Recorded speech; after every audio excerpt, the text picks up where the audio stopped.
And without a doubt, it boasted one of the most comprehensive performance lineups ever. There was every activity you could dream of and then some. And what it was about was to tell us that there's a lot of good that can come from us telling our stories.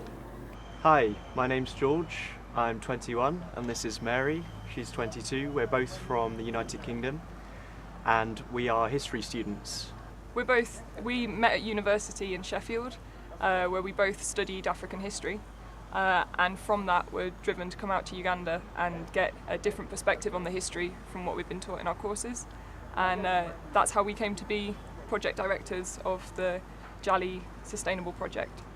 The festival was a 2-day extravaganza, but it was just the culmination of months of hard work, chance meetings, and a love for both Africa and its rich history.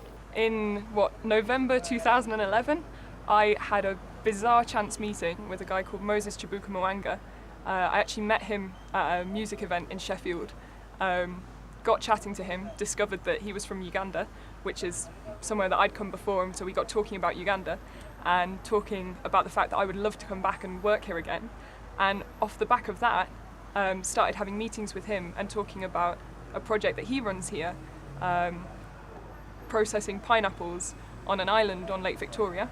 Bussy Island.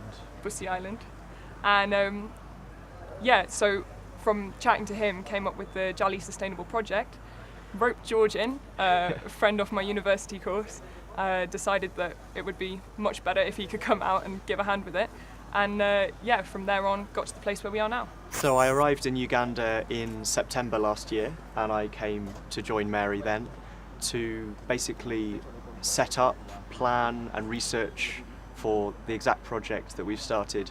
So it was all those months ago, 6 months at least, that we've been planning for this festival and for this project about preserving Ugandan culture and Ugandan oral history and rekindling the tradition of telling stories around the kitchen fire and parents passing on those stories to their children. And the project has involved them walking all over the area that has become Jali Ground Zero, Bussy Island. Visiting schools and homes and anywhere else that would take them, Mary, George and crew have asked Ugandans to take the chance, open up and tell a tale. And it has helped that they found a few who were already doing so. Yeah, we started out with a very clear idea of what we wanted to achieve, but very little idea of how we were going to get there. I knew that I knew individuals from previous work I'd done in Uganda who had these stories that were just so amazing that I wanted to give them a platform. But we arrived in Kampala, which neither of us knew very well, and started just asking around and seeing, is there anything like this already? Are there storytellers out there? And what we actually discovered was that there was this whole scene of spoken word, which actually seemed to be, we came out thinking of the traditional bonfire tradition of telling stories, sharing within families around a fire. And we came out here and discovered that there's this whole new contemporary version of that, which was the poetry and the street hip hop that we found out here, where people are expressing the same things, but in the sort of new modern way. So through kind of chance encounters, we met some fantastic people who introduced us to other people and other people. We were lucky to go to some parties where we just came across exactly the right people. And some of those that we met, like in our first week here, were still with us even just the other day when we finished the festival. They were there sort of going, wow, I can't believe we pulled this off. And it's those people that we really owe it to, who were able, in the early days when we were just like, we have this vague idea that we want to achieve this. And they were like, right, well, this is how that's going to work in this setting. Our voices, our stories. The festival was a celebration of the fact that there are a million ways to tell a tale, and everyone has a story. For those who attended the entire festival, their heads must have been left spinning at the sheer number of activities. There were open mic sessions. Where can the ladies and gentlemen, all the beautiful, handsome and ugly people tonight find good politics? First of all, there's no ugly people anywhere. You're all beautiful, but you do find good politics within yourself. You have to be the politician that you want to see. We young women and men of Uganda, education, singing and dancing, we go together. Now, the better Uganda. More fire! Which state do you come from in the United States? The state of Maine. The state of what? Maine. Maine. Yeah. You heard of it? No. I only know in New York. New York. Okay. Which state? Name. There is a state called Maine. Maine. Maine. Maine. Oh, Maine. The state of Maine. There are no women in that state. With the E at the end. Oh. Performances both rowdy and soulful.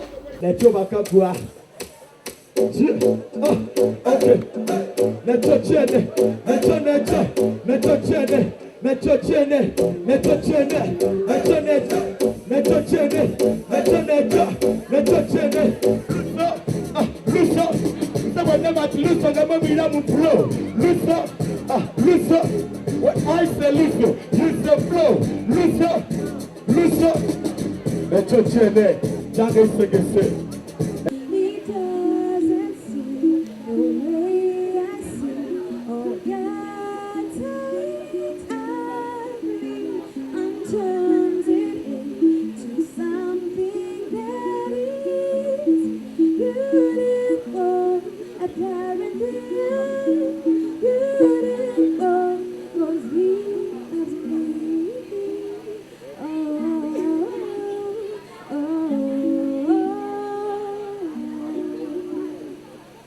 Poetry, I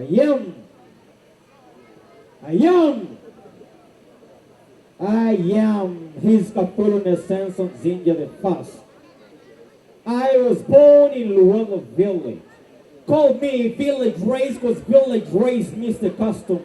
An African phenomenon, it takes whole village to raise village son. I'm a digger, I'm a weeder, I'm a planter harvester. A veteran poet, a revived village storyteller.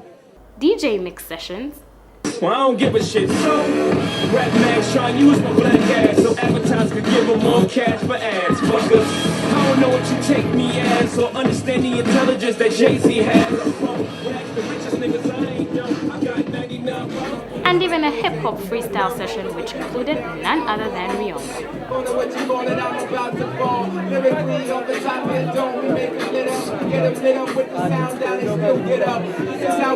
Oh, there were also performances by Keko and a jazz interlude with Isaiah Katumwa.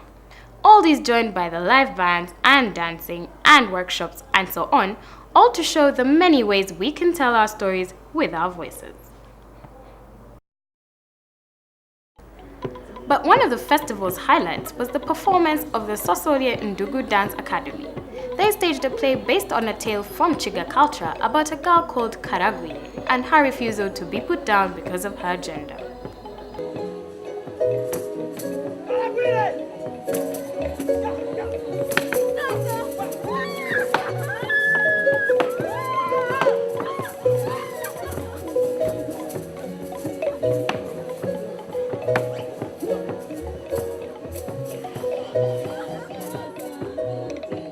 And I mean, the story that they ended up doing, we were just so happy to have that being given a platform.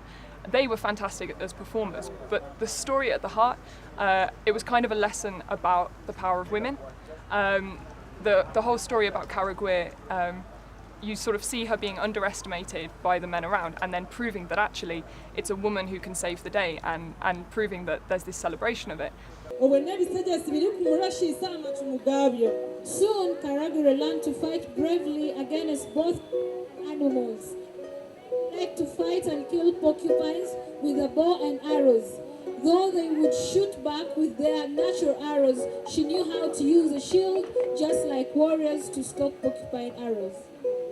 And I think that it's really interesting that quite often people think that the idea of female empowerment is a Western idea that is kind of being brought to Uganda, and some people are kind of like it, some people think it's an imposition. And what that story is so central to Chiga culture and has been for so long, it shows you that actually these ideas of the power and importance of women have been there, for centuries. Of the people earning, but the story here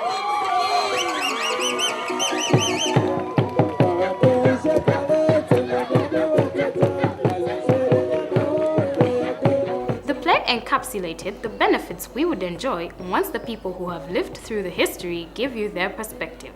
Once we preserve our stories, we preserve everything else. In the year of the Lord 1957, my late father told me this story.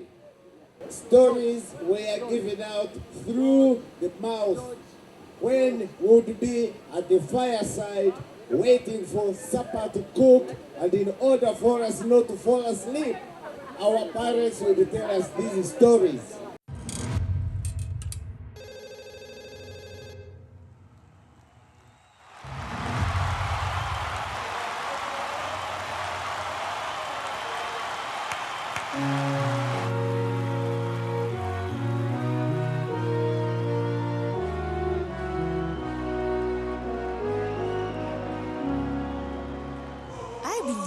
I believe. We believe. We believe. I believe. We believe. I believe.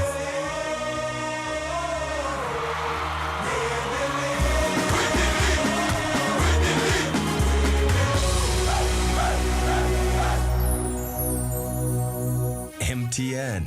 Everywhere you go. There's also evidence across the world of the importance for countries of having ownership of your own history. We see every day what happens when people are deprived of that right. So when their history is being told by others, there's this disempowerment there, which is really, really damaging. And for a country, and I mean, this is not something that we can put right, obviously, you know, we just have a contribution to this, but for a country, people need to be the ones that have told that. They need the outside world to know their point of view. Now this is just the beginning. You are all invited to tell your own story. So I think for both of us, we would really say that we love Uganda, we love being here. It's been such a privilege to be able to work with so many different people and to try to help create a platform to expose stories from Uganda both to the outside world and to the international community, but more importantly for Ugandans themselves of every different level. And so, yeah, I think that's our hopes for Jali are really just that those stories will be seen by as many different people as possible and that they can speak for themselves. Yeah. I think a lot of people come to this country.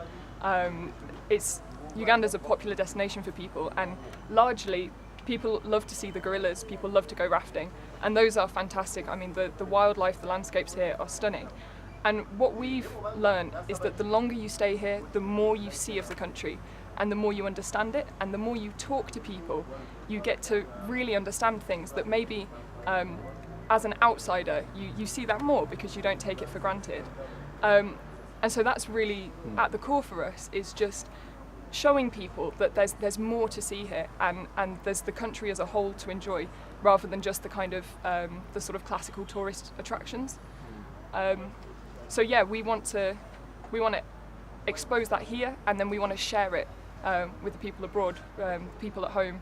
So if you have a story that you're interested to contribute to our project, then please do. We would really love to have your stories. And also, if you'd like to check out some of the stories that we've documented, that we've filmed, then if you go online, you can visit www.ourstoriesourvoice.wordpress.com.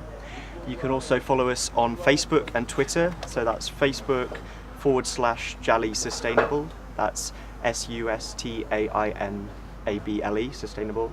And so that's Twitter as well, /Jali Sustainable, and Facebook, Jali Sustainable. So follow us.